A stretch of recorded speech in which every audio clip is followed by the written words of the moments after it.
Assalamualaikum warahmatullahi wabarakatuh. Tema pada kajian kali ini adik sekalian yaitu kain kafan tutup usia. Mudah-mudahan nanti kita bisa mendapatkan penjelasan yang lebih lanjut karena ini tema yang sangat menarik buat kita untuk dipahami lebih lanjut, dan insya Allah nanti ada uraian yang akan disampaikan oleh Ustaz. Untuk selanjutnya sebelum diserahkan ke Ustaz untuk menyampaikan materi, kita akan awali terlebih dahulu dengan pembacaan ayat suci Al-Quran yang insya Allah akan dibacakan oleh Pak Jataris. Assalamualaikum warahmatullahi wabarakatuh. A'udzu billahi minasy syaithanir rajim. Bismillahirrahmanirrahim. Tabarakalladzi nazzala al-Furqana ala 'abdihi. Shadaqallahul 'azim. Apa kabar semuanya hari ini? Alhamdulillah, luar biasa. Allahu Akbar. Yes, yes, yes. Takbir! Allahu Akbar. Allahu Akbar. Allahu Akbar. Masya Allah. Nanti kita akan simulasi, saya bawa langsung kain kafannya. Nanti kita akan lakukan satu praktek yang dulu Anda sudah lakukan, tapi malam ini boleh jadi terjadi sebuah peristiwa. Kalaupun ada yang tutup usia malam hari ini, tidak apa-apa, kita urus ya. Waktunya sudah tiba. Boleh jadi sholat isya malam ini pun sholat isya yang terakhir. Jadi cobalah Anda rapatkan sholat yang khusyuk. Mudah-mudahan sholat berjamaah kita malam hari ini menjadi penghantar kita dijauhkan dari siksa kubur, dihempaskan dari kuburnya, dan mudah-mudahan bahagia dunia akhiratnya. Sampai bertemu kembali setelah sholat isya berjamaah. Wassalamualaikum warahmatullahi wabarakatuh.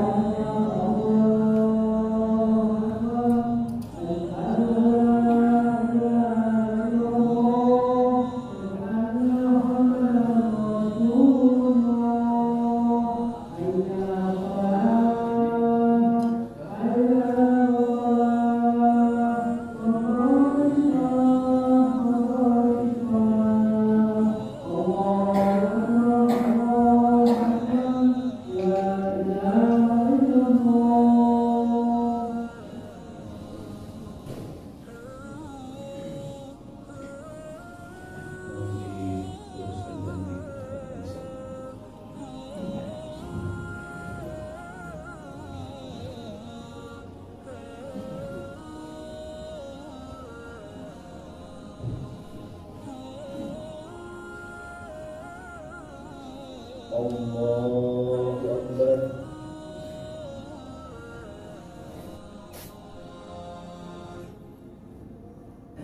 Allahu liman hamidah.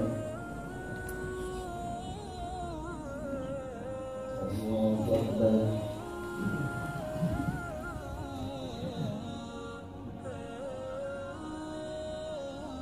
Allahu Akbar.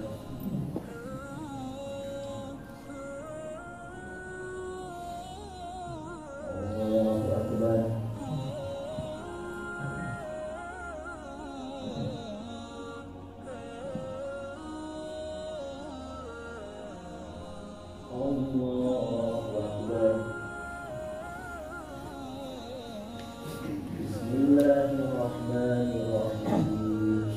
Alhamdulillahi rabbil alamin. Ar-Rahmanir Rahim. Maliki yaumiddin. Iyyaka na'budu wa iyyaka nasta'in. Ihdinas siratal mustaqim. Siratal ladzina an'amta 'alaihim ghairil maghdubi 'alaihim waladdallin.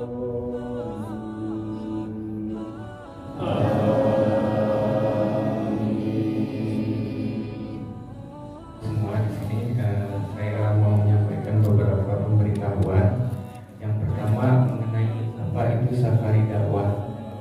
Safari dakwah itu berasal dari dua kata, safari dan dakwah. Safari itu asal katanya safar, yang artinya pergi, bepergian, dan dakwah artinya kegiatan untuk mengajak manusia ke jalan Allah. Jadi safari dakwah ini adalah kegiatan pergi atau berkeliling untuk berdakwah.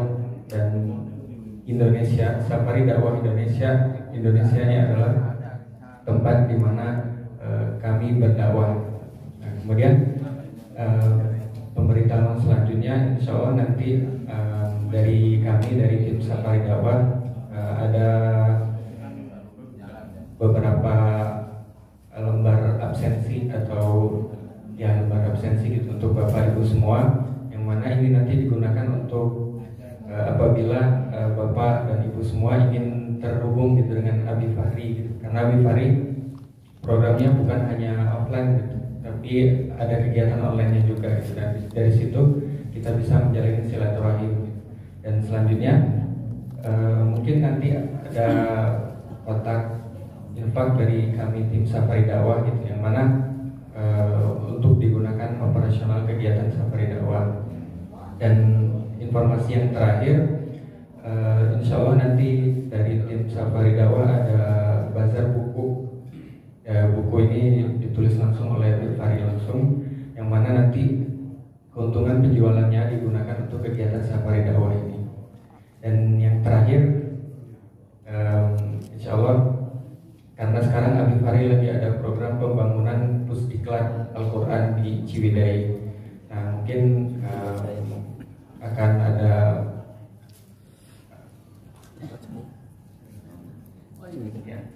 mungkin nanti kami sediakan gitu untuk siapa tahu Bapak dan Ibu ingin berdonasi gitu di pusdiklat Al-Quran ini. Mungkin itu aja Ustaz. Diserahkan kembali. Assalamualaikum warahmatullahi wabarakatuh. Alhamdulillah. Jikalau suatu hari nanti salah satu anggota keluarga Anda ada yang meninggal dunia, rupanya ada tetangga yang menawarkan satu kain kafan untuk Anda gunakan. Saya mau tanya, kalau ada tetangga yang memberikan kain kafannya untuk mengurus jenazah orang tua Anda, anak Anda, pasangan Anda, kira-kira bagaimana kondisi psikologis Anda nanti dengan beliau? Kebayang? Dan mungkin akan membuat hubungan Anda makin erat. Betul? Itulah salah satu fungsi kenapa saya mengedukasi masyarakat. Milikilah perangkat kain kafan ini. Kalaupun tidak terpakai oleh Anda terlebih dahulu, tapi terpakai untuk orang lain, orang yang menerimanya akan punya perasaan yang sangat dalam terhadap Anda. Insya Allah nanti kalaupun Anda tutup usia, anak yang Anda tinggalkan kalau ditemui oleh jamaah masjid ini, dia pasti kenal, dia tahu ini loh orang tuamu yang dulu memberikan kain kafan untuk jamaah kami. Sholatnya dulu di paling depan, sini kan, sini. Ayahmu dulu salah satu tokoh di masjid ini. Saya doakan anak-anak Anda, putra putri Anda, suatu hari yang mungkin saat ini tidak berjamaah dengan Anda, saya doakan mudah-mudahan suatu hari nanti menggantikan saf sholat Anda dan berjamaah dengan kita semuanya. Biar lebih berkah, mari kita mulai kembali dengan bacaan basmalah bersama. Bismillahirrahmanirrahim. Kita langsung praktek saja. Saya mau bertanya dengan tadi imam sholatnya mana? Sudah siap mati belum? Insya Allah ini dulu di depannya, ini saja ya, di depan. Duduk di situ. Imam yang pertama tadi mana? Sudah siap mati belum Pak? Sudah siap. Siap. Silakan Pak. Karena banyak yang bilang siap, besok dia mati. Itu ada Pak. Silakan. Ya kita praktek langsung menghadap ke depan Pak. Boleh di sini duduknya. Menghadap ke depan Pak. Menghadap ke depan. Saya mau coba ketua DKM mana? Mana ketua DKM? Nah, sini ya. Ketua DKM contoh kita yang selama ini banyak ngurusin jenazah. Silakan duduk. Ada satu lagi anak muda tadi saya lihat. Nah itu dia. Anak muda kita, ya sini, ya, udah siap mati belum? Insya Allah. Alhamdulillah. Silakan duduk di samping Bapak Imam kita. Saya sangat terkejut ketika ada di antara bapak-bapak di depan ini ataupun ibu bapak mengatakan saya siap. Karena memang kami pernah merasakan kondisi besoknya dia mati. Dan ada juga dikatakan insya Allah saya siap. Beberapa minggu kemudian saya baru dapat informasinya Pak untuk usia. Dan ada yang bilang tak siap. Allah ya Karim, ini membuat kita deg-degan. Kenapa? Karena saya yakin insya Allah siap atau tak siap, kalau sudah datang akan siap juga, ya. Namun hari ini sebelum Anda dimakamkan, disolatkan di sini, saya ingin berikan bagaimana rasanya tuh mati. Saya kasih beberapa menit untuk salah satu yang ada di sini, gimana tuh rasanya mati. Nah, kalau begitu Pak, ayahnya usia berapa? Nah, tanda-tanda lebih dekat ke dunia. Kalau begitu Pak, ke depan. Silakan ke depan. Boleh kepalanya di sini, berbaringnya Pak. Kakinya ke sana. Ya. Istri ada di belakang nggak? Ada istri nggak di belakang? Ya, ada. Ini badannya agak panas dingin. Ya. Boleh dilipat tangannya. Oke. Saya akan tutup dengan kain kafan. Jadi ketika saya tutup, Mama tenang, ya, nikmatin saja perjalanannya sebentar. Kalau nanti terasa enggak, boleh sedikit dibuka. Tapi harapan saya tolong jangan gerak-gerak, jangan batuk-batuk, tenang saja ya. Boleh dibantu dulu, kita tutup dulu ya. Nah, boleh dibantu dulu ya. Karena ayah kita ini selama ini mengurus jenazah, ya. Yang tadi azan mana? Tadi azan. Mana yang tadi azan? Mana yang azan tadi? Mana? Ayah kan? Ayo ya, sini ya. Untuk lanjutkan kameranya. Ya, yang tadi itu yang mengumandangkan azan. Silakan Pak bergabung. Karena insya Allah bekal orang yang mengumandangkan azan ini sudah cukup saya rasa ya. Siapapun yang sholat di masjid ini, beliau dapat pahala sholatnya tak kurang tak lebih sama. Makanya di zaman Nabi itu orang pengen diuji Pak. Kalau masalah azan itu, biar aku yang azan, biar aku ngajak orang sholat. Karena insya Allah ketika mereka sholat, orang yang sholat itu memberikan sesuatu yang sangat berharga dalam hidupnya. Nah, baik Pak Enda, tolong bersabar ya di bawah. Dan saya ingin menyampaikan yang saya temukan selama ini. Di mana Anda berani berkata Anda siap mati? Kok bisa Anda mengatakan Anda siap untuk mati? Betul Anda siap. Memang Anda sudah pernah bertanya dengan orang-orang yang akan Anda tinggalkan ini. Karena ketika seseorang meninggal dunia, cuma 3 hal yang saya temukan di Indonesia. 1, orang merasa kehilangan turba. Banyak orang masjid ini akan merasa kehilangan Anda. 2, orang masjid ini biasa saja Pak. 3, ada yang bersyukur Anda tuh mati. Kalau seandainya Anda meninggal dunia esok hari, kira-kira Anda tipe yang mana? Apakah orang masjid ini akan merasa kehilangan Anda? Apakah biasa saja atau mereka bersyukur Anda mati karena Anda salah satu biang masalah di sini? Nah akhirnya ketika Anda berkata Anda siap untuk mati, saya pengen tahu orang-orang yang Anda tinggalkan ini kesaksiannya tentang Anda itu apa? Walaupun Anda orang masjid, tapi sekali lagi saya banyak ketemu orang masjid itu mungkin 2. Apa yang nampak itu tak sesuai dengan kenyataan. Mudah betul orang masjid mengatakan aku ini akhlaknya Al-Quran gara-gara rajin ke masjid. Memang cukup apa? Mudah betul mengatakan aku ini akhlaknya Quran karena jadi imam, jadi ustaz di sini. Memang cukup apa? Mudah betul orang mengatakan aku ini akhlaknya Al-Quran karena aku pandai baca Quran, aku hafal Al-Quran. memang cukup apa?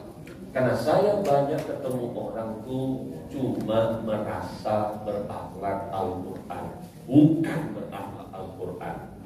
Kalau betul Anda mengaku paham ilmu agama, kaji Anda tinggi, hingga akhirnya Anda merasa berakhlak Al-Quran, Anda tak bisa menyimpulkan sendiri. Kita cek dulu. Kalau mau tahu betulkah aku ni akhlaknya Al-Quran, maka ada cara yang tepat untuk mengetahuinya. Dan ini dicontohkan dalam kehidupan Rasulullah ketika dia meninggal dunia pun ternyata ada sahabat yang masih ragu dengan Rasulullah itu. Apa betul Rasulullah itu akhlaknya Al-Quran? Jangan-jangan apa yang ku tengok, yang kulihat selama ini beda kenyataan kalau dia di rumah. Akhirnya seorang sahabat ini memberanikan diri datang ke rumah Rasulullah untuk bertemu dengan orang terdekat dalam hidup beliau adalah istrinya. Akhirnya dia bertanya, "Hai Aisyah, bagaimanakah akhlak suamimu?" Maka Aisyah berkata, "Al-Quran." Bahkan itu kan istrinya ditanya sama anak kandungnya, "Fatimah, bagaimanakah akhlak ayahmu?" Al-Quran. Ditanya juga sama menantunya, "Ali, bagaimanakah akhlaknya?" Al-Quran. Bahkan ditanya dengan tetangganya, sahabatnya, bagaimanakah akhlaknya? Al-Quran. Kalau betul kita orang masjid akhlaknya Al-Quran, mari kita buktikan dulu. Khawatirnya kita cuma merasa. Sekarang Ustaz, antum masih punya istri kan? Ada ke istri antum di situ? Pernah tak antum bertanya ke istri antum, Mama tahu kan aku didik kami di masjid. Sering aku ngasih tausiah, jadi imam ngasih ceramah di sini. Menurut Mama, aku nih akhlaknya sudah Al-Quran belum? Pernah nanya enggak? Pernah nanya tidak? Ayah pernah tanya enggak? Orang taunya kita ini subuh-subuh lah di masjid kan? Kita ini pengurus masjid kan? Tokoh di sini. Tapi Anda pernah bertanya enggak ke istri Anda? Mama kan tahu aku ini tokoh masyarakat, aku ini siapa yang tak kenal di komplek ini. Tapi menurutmu istriku, aku ini akhlaknya sudah Al-Quran belum? Nah, saya yakin kalau kami orang masjid ini tak tahu siapa Anda sebetulnya, Pak. Tapi saya yakin istri Anda itu tahu siapa Anda. Pernah enggak Anda bertanya ke suami Anda, Papa kan tahu Mama ini ibu pengajian sekarang. Mama ini lah hijrah sekarang. Jilbab Mama aja lah panjang. Mama ini banyak ikut kajian-kajian. Menurut Papa, Mama ini akhlaknya sudah Al-Quran belum? Anda pernah tanya kan? Pernah tanya tidak? Karena boleh jadi ada di antara Anda saat ini terlihat baik di masjid, tapi saya tak tahu kalau di rumah. Betulkah Anda seorang suami yang lemah lembut dengan anak istri di rumah? Betulkah Anda seorang suami yang punya waktu mendidik anak istri di rumah? Betulkah Anda bisa menjadi contoh teladan bagi anak-anak Anda di rumah? Atau jangan-jangan ada yang suka pukul dengan anaknya, ada yang suka balik ke masjid masih ke marah-marah, mudah betul tersinggung dikit-dikit, tersinggung. Mudah betul menilai orang kalau tak suka melihat sesuatu dengan mata, mendengar sesuatu di telinga, tak enak rasanya di hati. Anda juga tahu siapa Anda. Kalau aku ini akhlaknya sudah Quran, coba tanya Pak. Coba tanya.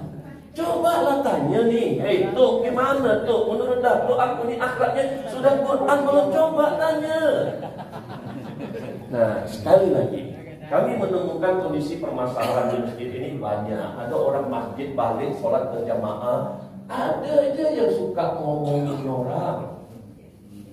Lah sama-sama berjamaah masih nyari-nyari kesalahan orang. Anda ingat kembali terakhir kali Anda berbicara sama orang masjid ini kapan terakhir kali Anda ngomongin orang?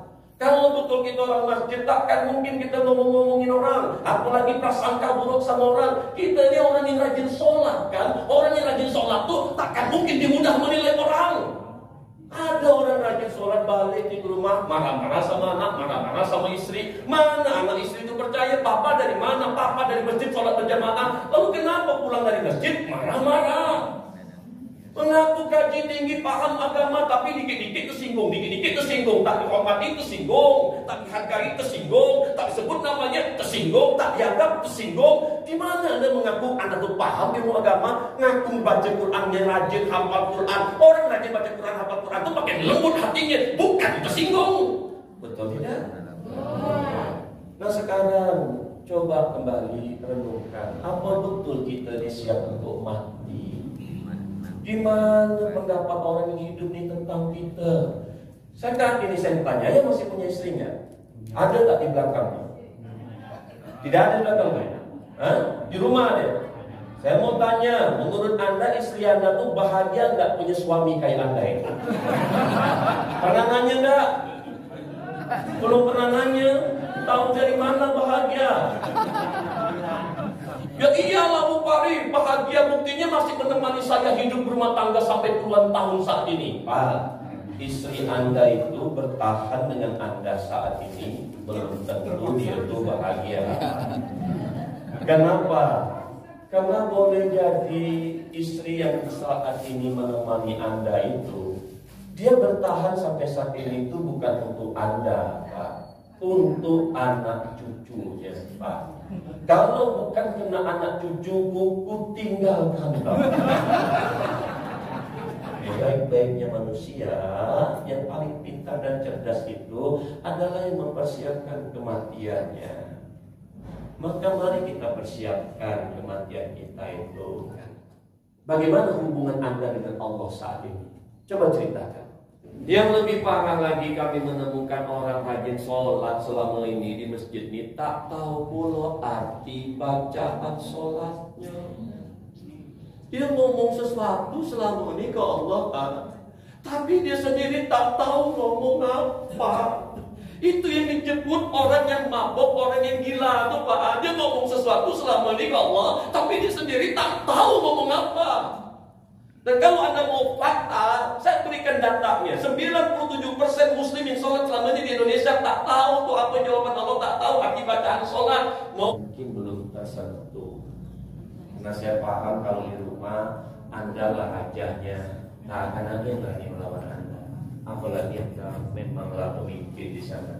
Tapi di waktu ini izinkan nanti menyentuh bagian itu. Khawatirnya memang ada yang kurang. Tapi selama ini kita masih menganggap kita juga yang hebat selama ini. Akhirnya anak-anak istri itu tak berani bicara. Sebaik-baiknya manusia yang paling cerdas adalah yang paling sering ingat dengan kematian. Coba Anda katakan kembali. Anda bilang Anda siap untuk mati. Anda sedang memperbaiki hubungan Anda dengan orang-orang yang selama ini hidup dengan Anda belum? Gimana hubungan Anda dengan orang tua? Udah bagus. Gimana hubungan Anda dengan saudara kandung?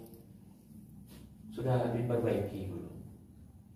Gimana hubungan Anda dengan orang-orang yang selama ini bermusuhan dengan Anda? Anda sudah sempat berikhtiar untuk memperbaiki ini belum? Bagaimana dengan orang-orang yang di hati Anda? Ada orang yang tidak Anda suka rupanya. Anda punya perasaan benci rupanya dengan orang. Coba Anda ingat, ada orang yang dalam hidup ini Anda tak suka? Kalau dengar namanya, dia naik darah Anda. Lihat wajahnya, sakit hati Anda. Anda mau bawa itu sampai mati. Kapan Anda mau memperbaiki hubungan Anda dengan orang masjid di sini yang mungkin saat ini terlihatnya Anda baik-baik saja, adalah karena terluka. Kapan Anda mau memperbaiki hubungan Anda dengan tetangga Anda yang Anda biarkan aja selama ini, yang mungkin dia berubah sendiri? Atau Anda masih punya kesempatan untuk memperbaikinya? Bagaimana dengan pertanggungjawaban Anda? Kan orang masjid, betul kan? Bisa jadi contoh untuk orang yang ditinggalkan di situ. Alhamdulillah, ayahanda, ibunda semua, saya berikan beliau ini kesempatan untuk meninggalkan wasiatnya. Istrinya tak ada di belakang, anak menantunya ada tak di sini? Ada tidak? Nah, tolong ya, ayahanda sebagai DKM, dengarkan baik-baik.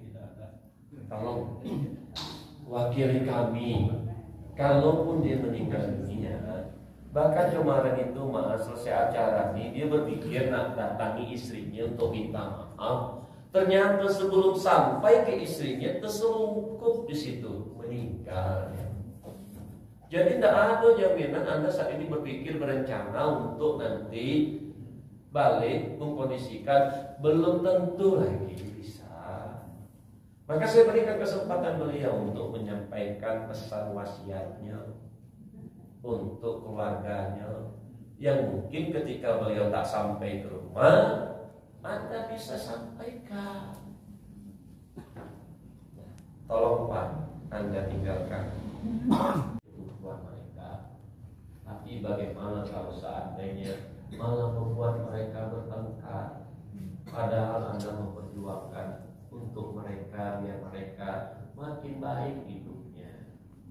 Rasulullah itu wafatnya tak meninggalkan harta, bahkan baju besinya tergadaikan. Memang dipesankan, tinggalkanlah anak istrimu dalam keadaan aman, baik. Ya, tapi kalau Anda belajar dari Rasulullah sendiri, beliau konsep hidupnya dengan anak menantunya bukan meninggalkan harta, Pak, tapi meninggalkan takwa.